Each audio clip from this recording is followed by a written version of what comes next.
হরে কৃষ্ণ বন্ধুরা, আপনারা সব কেমন আছেন? নিশ্চয়ই ভালোই আছেন। আর শীত ভালোই পড়েছে, বুঝলেন, একটুকু তার মধ্যে ভালোভাবে থাকতে হবে।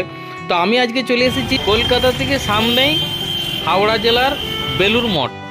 তো আমরা এসে গেছি ট্যুরিস্ট বাসে। তো কলকাতা ঘোরা হইলো আর আপনাদেরকেও দেখানো হইলো। আপনারা তো গেটটা দেখতে পেলেন, বড় গেট। তো এই গেটের ভিতরেই ঢুকলাম আমরা। চলুন বেলুর মঠ ঘুরাই নিয়ে আসুন আপনাদেরকে। সকাল থেকে আমাদের স্টেজ খাওয়া হয়েছে, কিন্তু মোটা খাবার খাওয়া হয় নাই, জুটে নাই কপালে। তো কোথাও আমাদেরকে গাড়ি পার্কিং করতে দিচ্ছে না, মানে ইয়া বড় বাস নিয়ে এসেছি তো আমরা, তো আমাদের কোথাও পার্কিং করতে দিচ্ছে না। তো যেখানে গেছে সেখানে রান্না করতে যায় নাই। এই বেলুর মঠের কাছে একটা অপোজিট সাইডে একটা পার্কিং আছে। এই পার্কিং এ আপনার কত লেভেল জানি না, সেইখানে এখন হবে আমাদের ঘুগনি আর মুড়ি। ওইটা খেয়ে পরে গাড়িতে চাইবো, তারপর যাবো বাঁকুড়া। তারপর রাইতে জুটতেও পারে না জুটতেও পারে। চলো আমার সঙ্গে বাকিটা এবারে ভিডিওর সঙ্গে বলছি। রাস্তার বাঁদিকেই আপনার রামকৃষ্ণ মিশন বিদ্যা মন্দির স্কুল। দেখুন খুব সুন্দর ফুল টুল দিয়ে ঘেরা করা আছে, ভিতরে ঢোকার এলাও নাই, ক্যামেরা তো ছেড়েই দেন। তো দেখুন বাইরে থেকে খুব সুন্দর শান্ত পরিবেশ, ফুলে ভর্তি, ফুল বাগান একদম পুরা। তো চলুন আর একটু আগে যাই। তো আমরা মেন গেটের সামনে চলে এসেছি। এই পথ দিয়ে আপনার ভিতরে ঢুকবো আমরা। বেলুর মঠ রামকৃষ্ণ পরমহংসদেবের প্রধান শিষ্য স্বামী বিবেকানন্দ প্রতিষ্ঠিত রামকৃষ্ণ মঠ ও মিশনের প্রধান কার্যালয়। ভারতের পশ্চিমবঙ্গ রাজ্যের হাওড়া শহরে বেলুর মঠ অঞ্চলের হুগলি নদীর পশ্চিম পাড়ে অবস্থিত বেলুর মঠ। আমাদের ওই পলাশ লয় ও বাবা দোলন।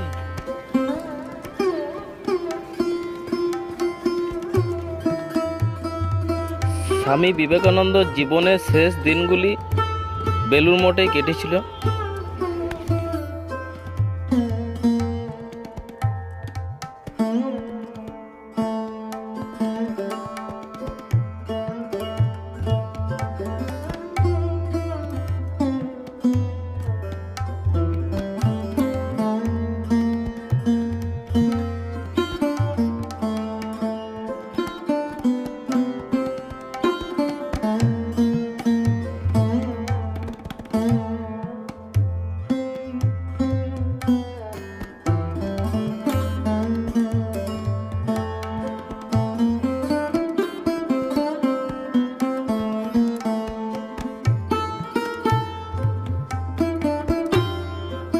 স্বামী বিবেকানন্দের স্বপ্নকে বাস্তবে রূপ দিতে মন্দিরের নির্মাণ কাজ শুরু হয় 1936 সালে।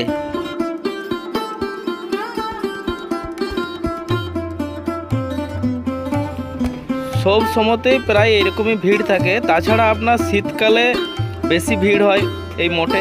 শুধু ওয়েস্ট বেঙ্গল নয়, ওয়েস্ট বেঙ্গলের বাইরেও বিভিন্ন রাজ্য থেকে এই মঠ আসে। তাছাড়া বিভিন্ন দেশ থেকেও এই মঠে আসে।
কিছুক্ষণের জন্য আপনারা গঙ্গার পাড়ে, মানে এই মঠের মধ্যে দাঁড়াই দেখবেন এই সিনগুলো, তো খুব সুন্দর লাগবে।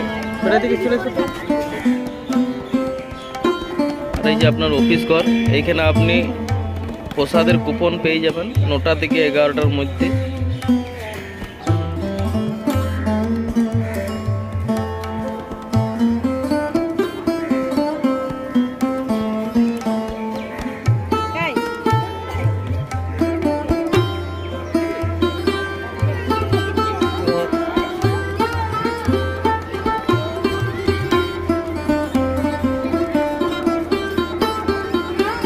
বন্ধুরা বন্ধুরা মন্দিরের ভিতরে ক্যামেরা এলাও নাই, তো মন্দিরের ভিতরে আমরা ঢুকলাম, খুব সুন্দর লাগলো। তো ভিডিওটা আপনাদের কেমন লাগলো জানাবেন। তো ভালো লাগলে একটা লাইক করবেন, তার সাথে নতুন হয়ে থাকলে চ্যানেলটা সাবস্ক্রাইব করে রাখবেন। ধন্যবাদ।